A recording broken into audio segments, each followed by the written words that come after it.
नमस्कार सगळ्यांना. श्री स्वामी समर्थ. कसे आहात? तर स्वागत आहे तुमचं पुन्हा एका नवीन व्हिडिओमध्ये.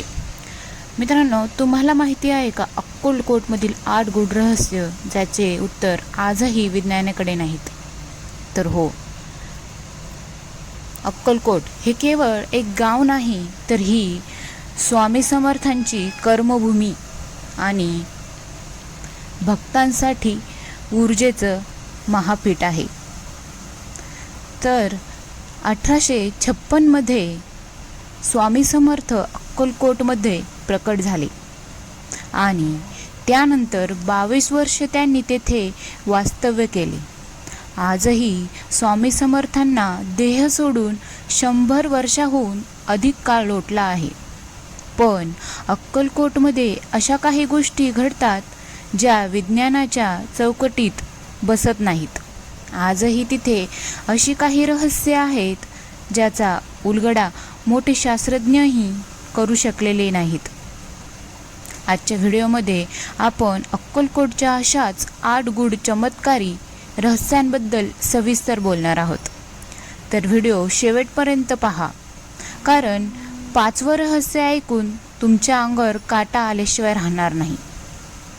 तर पहिला चमत्कार, पाऊल खुला आणि शिळेचे रहस्य. अक्कलकोटमध्ये अशा काही जागा आहेत जिथे स्वामी समर्थ तासनतास बसायचे.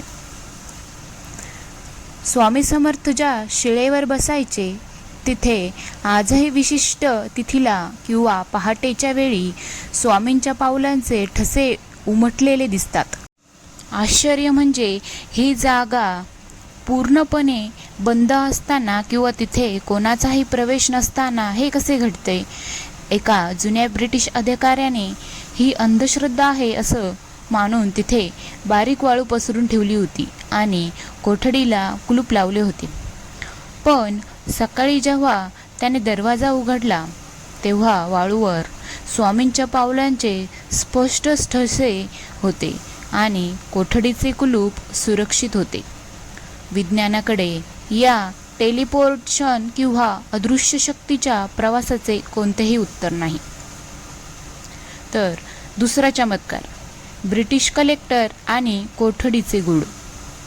स्वामी समर्थांच्या काळात अक्कलकोटचे एक ब्रिटिश कलेक्टर होते ज्यांचा या चमत्कारावर विश्वास नव्हता.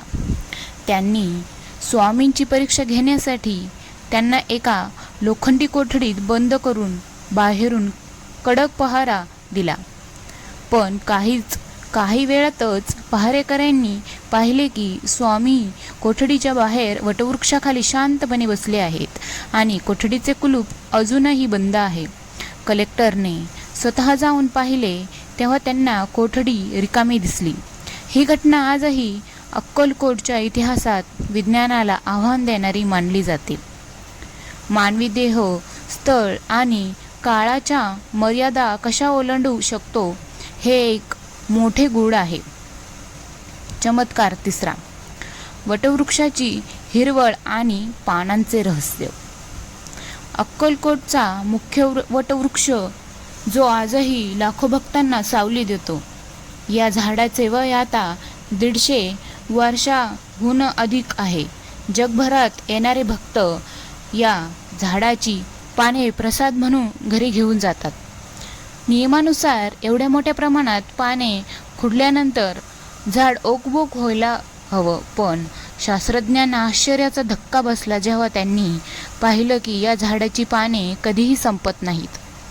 जेवढी पाने काढली जातात त्यापेक्षा जास्त वेगाने नवीन पाने त्या झाडाला फुटतात.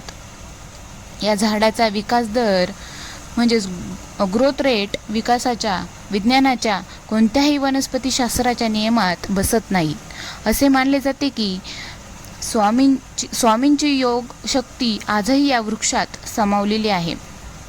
तर चमत्कार चौथा, चोळप्पाचे घर आणि ऊर्जेचे स्पंदन. स्वामी समर्थ ज्यांच्या घरी राहिले ते म्हणजे चोळप्पा महाराज. आजही चोळप्पांच्या घरात स्वामींनी वापरलेल्या वस्तू जतन करून ठेवल्या आहेत. अनेक संशोधकांनी तिथे इलेक्ट्रोमॅग्नेटिक लहरी मोजण्याचा प्रयत्न केला.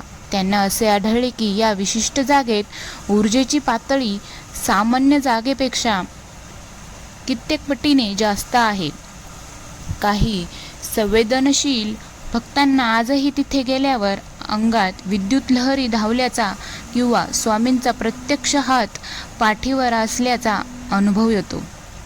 हे केवळ मानसशास्त्र नसून ती एक जिवंत ऊर्जा आहे जी आजही तिथे कार्य करत आहेत. चमत्कार 5. वटवृक्षाची नाद कंपन. हे रहस्य खूप कमी लोकांना माहिती आहे. काही वर्षापूर्वी एक परदेशी संशोधकाने अत्यंत संवेदनशील ऑडिओ रेकॉर्डर्स वटवृक्षाच्या फांद्यांजवळ लावले होते. त्यांना जे ऐकू आले ते थक्क करणारे होते. निसर्गाच्या आवाजाव्यतिरिक्त त्या फांद्यामधून अतिशय सूक्ष्म असा श्री स्वामी समर्थ या नामस्मरणाचा प्रतिध्वनी उमटत होता. जणू काही ते झाड स्वतः श्वास घेताना स्वामींचे नाव घेत आहे. जेव्हा विज्ञानाने ही फ्रिक्वेन्सी तपासली तेव्हा त्यांना आढळले की ही कंपनी माणसाच्या मेंदूला पूर्णपणे शांत करण्याची आणि आजार बरे करण्याची क्षमता ठेवतात. चमत्कार 6. स्वामी समर्थांची अग्निपरीक्षा आणि जिवंत निखारे. स्वामींच्या काळात अक्कलकोटमध्ये घडलेली ही एक अशी घटना आहे जी आजही विज्ञानासाठी एक मॅजिक किंवा गूढ आहे. एकदा स्वामींना एका संन्याशाने विचारले की तुम्ही देह आहात की आत्मा? स्वामींनी काहीही न बोलता जवळच असलेल्या धगधगत्या शेकोटीतील लालभडक जिवंत निखारा आपल्या हाताने उचलला आणि तो आपल्या अंगावर ठेवला. आश्चर्याची गोष्ट म्हणजे स्वामींच्या वस्त्राला किंवा त्वचेला साधी इजाही झाली नव्हती. विज्ञानानुसार मानवी त्वचा 45 ते 50 डिग्री सेल्सिअसच्या पुढे जळू लागते, पण स्वामींनी हजारो अंश सेल्सिअसचा निखारा पेलला आहे. हे त्यांच्या योग अग्नीचे जिवंत उदाहरण आहे. चमत्कार 7. अक्कलकोटचा अदृश्य पहारा. अनेक सुरक्षारक्षकांनी आणि रात्री मंदिरात थांबणाऱ्या भक्तांनी हा अनुभव सांगितला आहे.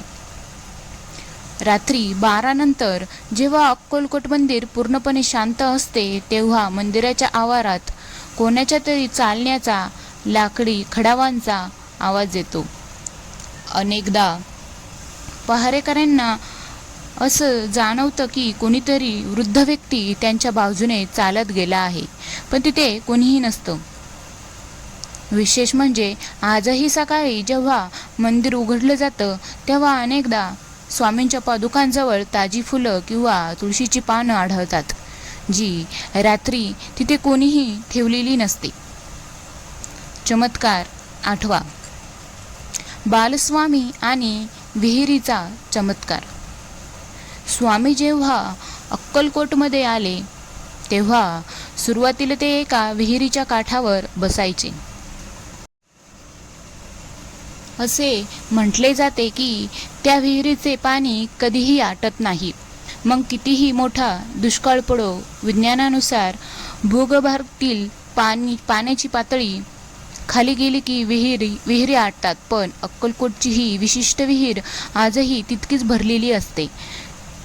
या पाण्याचे रासायनिक परीक्षण केल्यास त्यात असे काही गुणधर्म आढळतात जे त्वचेचे विकार आणि मानसिक आजार दूर करण्यास मदत करतात. स्वामींचे वचन भक्तांना अक्कलकोट ही जागा विज्ञानाच्या पलीकडची आहे. तिथे गेल्यावर तर्क काम करत नाही, तिथे फक्त श्रद्धा काम करते. स्वामी म्हणतात, भिवू नकोस, मी तुझ्या पाठीशी आहे. हे फक्त वाक्य नाही, तर ते अक्कलकोटच्या प्रत्येक कणाकणात दडलेले सत्य आहे. तुम्हाला अक्कलकोटमध्ये असा कोणता अनुभव आला आहे का? तर कमेंटमध्ये नक्की सांगा आणि हा ऐतिहासिक व्हिडिओ जास्तीत जास्त भक्तांपर्यंत शेअर करा. श्री स्वामी समर्थ. धन्यवाद.